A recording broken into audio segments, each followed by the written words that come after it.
Hello everyone and welcome to this session. In this session we will study about the functional component of computer. So let us start the topic functional component of computer. The computer system consists of three components as shown in below image. The central unit, central processing unit, input devices and input and output devices and a memory section. So computer system consists of three components, that is a central processing unit and input and output devices and a memory section. So devices provide the input data input to the processor.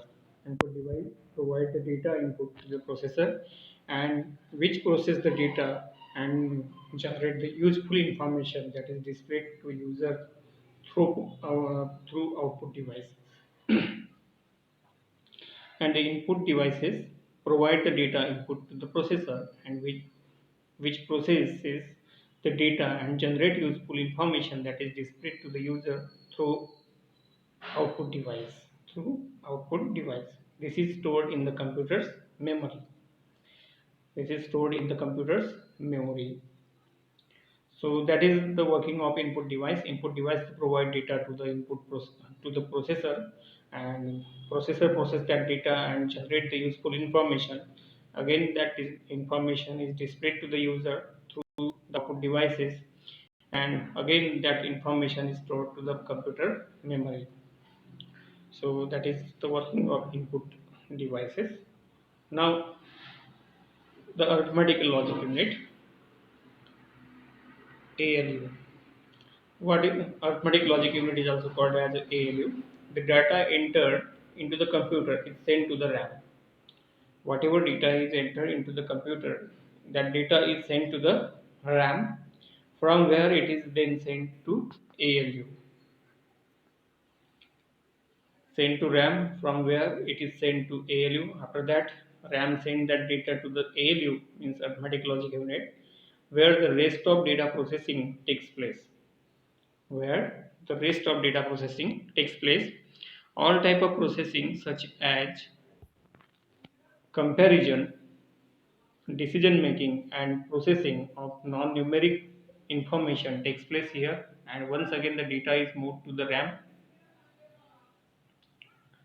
So this is the function of arithmetic logic unit. Arithmetic data entered into the computer is sent to the RAM, and then RAM send that data to the arithmetic logic unit. All type of processing like comparison, addition, means arithmetical operation and logical operation are performed in this place, takes place in this place, and once again data is moved to the RAM. Again the data is moved to the RAM. This is the function of arithmetical logical unit. So now in the next section we have to study about the control unit. Control unit. So what is the function of control unit? So as the name indicates, this part of CPU extract the instruction, perform the instruction, and maintain and direct the operation of entire system. Control unit control the all data flow of microprocessor. Processor means it control the everything means data movement also, or address movement also, or execution of particular instruction also. As name indicates, this part of CPU extracts the instruction, perform the execution, and maintain and directs operation of the entire system. Okay. Now the second, here we have given some functions of control unit. So the control unit perform the following function.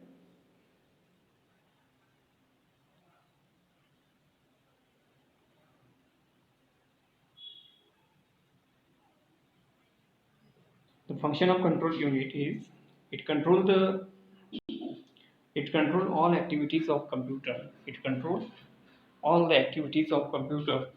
Also, It supervises the flow of data within the CPU. It supervises the flow of data within the CPU.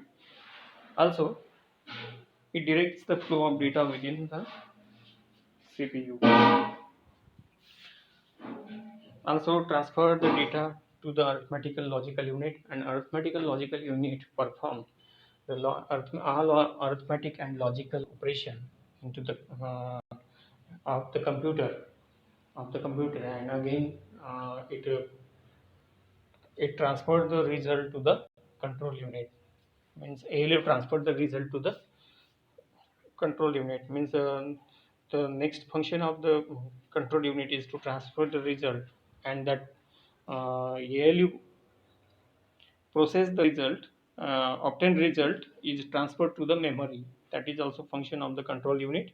Again, it fetches the result from memory to the output device. Again, the function of control unit is that it fetches the result from the memory to output devices. So here again we have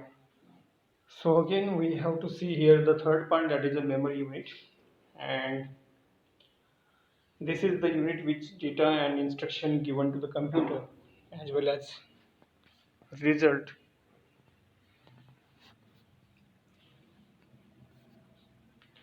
Memory unit, about the memory unit, this is the unit which data and instruction given to computer as well as result given by the computer are stored, and its unit is byte. 1 byte is equal to 8 bits. The memory unit, this is an unit in which data and instruction are given to the computer as well as result given by the computer are stored. Means in a memory we can store everything. Means data and instruction also are program also. The unit of memory is a byte. The measuring unit of memory is a byte, and we know that 1 byte is equal to 8 bits. 8 bits. Okay. So again, so this is the structure of computer system. Or here, the first central processing unit, main internal memory, and the input output devices. The input devices uh, provide the input to the central processing unit, and it performs the process,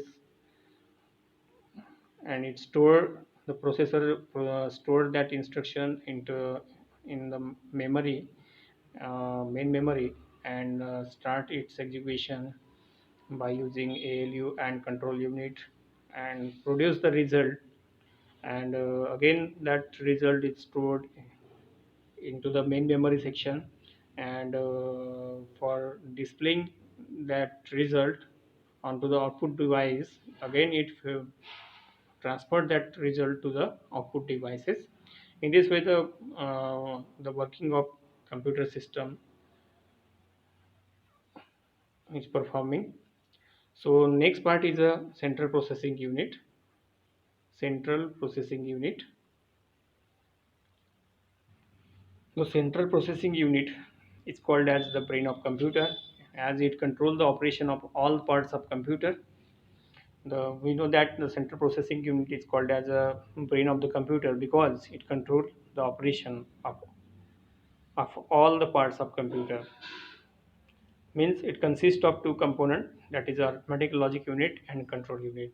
Its basic unit are the arithmetic logic unit and control unit, and there is an interaction between the central processing unit and main memory and input output devices is here. So the here we see the functional component of computer system, that is a central processing unit, input output devices, and the memory. These are the main component, functional component of the computer system. In this way, we stop here, and our fourth unit is completed here. So thank you for watching, and in the next session we will start the new chapter, that is the sixth unit. Okay, thank you for watching.